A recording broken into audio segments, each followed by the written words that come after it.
Hey guys, আসসালামু আলাইকুম। তোমরা সবাই কেমন আছো? সবাই ভালো আছো? তো আমি অনেক ভালো আছি। তো আজকে আমি বানাবো হচ্ছে কি হালিম। তো যেহেতু এটা রমজান মাস, আর রমজান মাস মানে হচ্ছে ইফতার আর ভরপুর খাবার।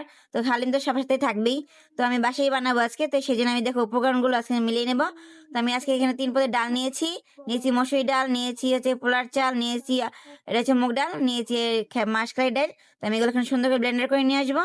যেহেতু ব্লেন্ডার ছাড়া ভালোই হবে না, তো আমি ব্লেন্ডার করে নিয়ে আসছি। এই সুন্দর করে আদা বাদা ব্লেন্ডার করেছি। আর এখানে আমি আধা কেজি মাংস নিয়েছি। এই দেখো গরুর মাংস ধুয়ে নিয়েছি, যেটা মানে এটা তেল তেল মাংসটা, তো একটু মজা হওয়ার যে হালিম এই জন্য। তো আমি এখানে এখন কড়াই বসিয়ে দিয়েছি তেল। এখন আমি সুন্দর করে মশলাগুলো দিব। তো জানবে একটা লাইক, একটা কমেন্ট, শেয়ার করে দেবা। অবশ্যই সাবস্ক্রাইব করবা আর কমেন্টে জানাবে যে আমার রান্নাটা কেমন হয়েছে। তো আমি এখানে দিয়েছি দু চার চামচের মতো পেঁয়াজ বাটা দিব, এখন আদা রসুন বাটা, আর তেল তো দিয়েছি আগেই। তো এই হালিম রান্নাটা আমার মা আমাকে শিখিয়েছে, যেহেতু আমার মা সবকিছুই রান্না করতে পারে।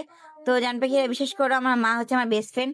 আর মা মানেই তো মেয়েদের রান্না করা শেখানো। তো আমার মারতে আমি শিখেছি, বিশেষ করে এত মজা হয় আমার মার হাতে রান্না যে আমি কি বলবো। তো আমি এখানে ২ ৪ চামচ দিয়ে দিয়েছি মরিচের গুঁড়ো।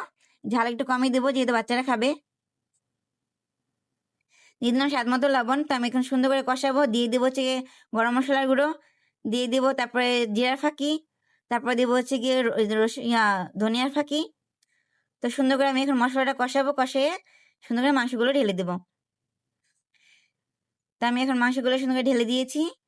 এখন সুন্দর করে নেড়ে চেড়ে ভালো করে কষাবো। কষানোর পরে আমি যে উপকরণগুলো ব্লেন্ডার করেছিলাম সব এখন ভিজিয়ে রাখবো গরম পানি দিয়ে।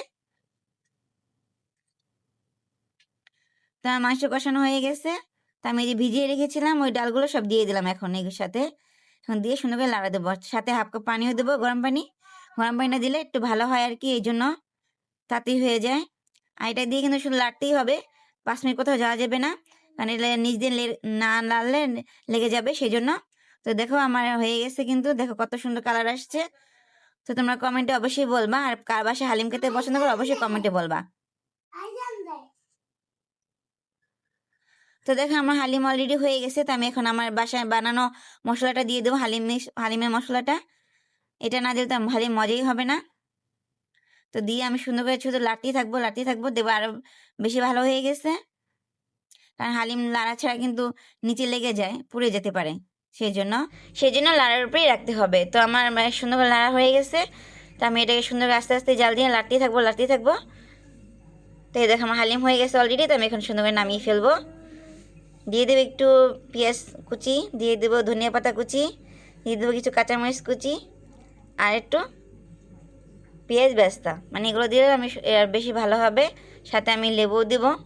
তো জানবে কি, আজকের মধ্যে এখানে bye bye. Like, comment, share করে দেবো। Bye bye.